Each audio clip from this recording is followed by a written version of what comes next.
d'avoir pris au confort d'une France mesquine. C'est comme partout c'est pareil, il y a Macron qui sévit, il se prend pour le roi soleil, attisant les conflits dans le nord de Marseille. Le 26 mai prochain, vous avez sans doute entendu parler Emmanuel Macron de l'Europe qui protège.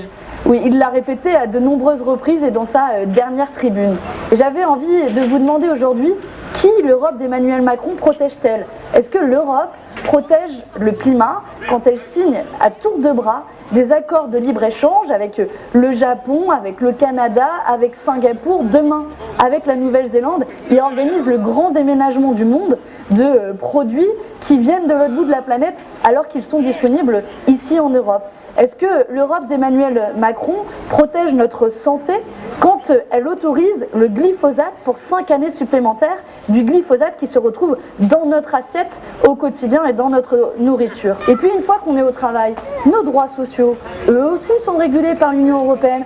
Quand l'Union européenne autorise le statut de travailleur détaché, concrètement, cela se traduit par le fait que quand on a un même travail ici en France, on n'a pas forcément droit aux mêmes prestations sociales. C'est une concurrence des travailleurs européens qui est organisée par l'Union européenne même. Nous, avec la France Insoumise, vous envoyez au Parlement européen des députés qui seront les garants de la laïcité, qui rappelleront qu'on a le droit de croire ou ne pas de croire, qui rappelleront que cette bataille-là, c'est de renvoyer au domaine privé, au domaine personnel, le fait de croire ou de ne pas croire, et qui permet à tout un chacun et à tout un chacune de pouvoir se construire une vie digne.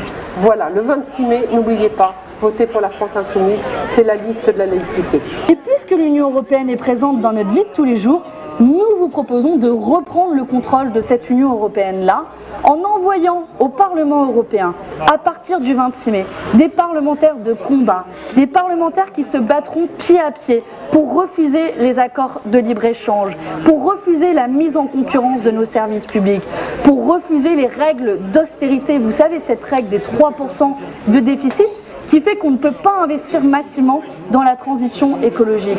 Mais on peut vivre dans notre société avec 3% de déficit, mais on ne pourra pas vivre avec 3 degrés de réchauffement climatique. Alors oui, ce sera un terrible référendum contre la politique de M. Macron qui, lui, se contente d'appliquer servilement tout ce que l'Union européenne lui demande de faire.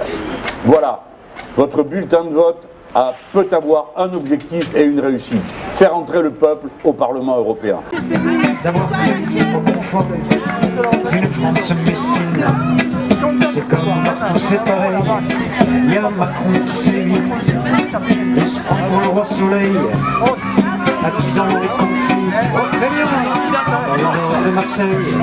On s'en sort comme on peut, on court après la paix, et on supporte les bleus. Et ces jeux au football, ce sont de vrais guignols. Mais s'ils portent un képi, ceux-là ils sont bleus, mais ils sont pas champions du monde. Dans le nord de Marseille, le Maghreb résiste en dérangeant l'orgueil de tous les lobbyistes.